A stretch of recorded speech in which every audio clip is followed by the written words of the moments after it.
Rwanda ilikuwa mfano wa taifa lililovunjika kwa vita na majeraha ya kijamii.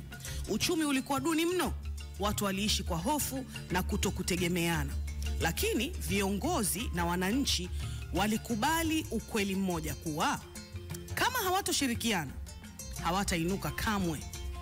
Wakaweka tofauti zao kando, wakaanzisha vikundi vya ushirika, SACCOS na miradi ya pamoja ya kilimo pamoja na ufundi.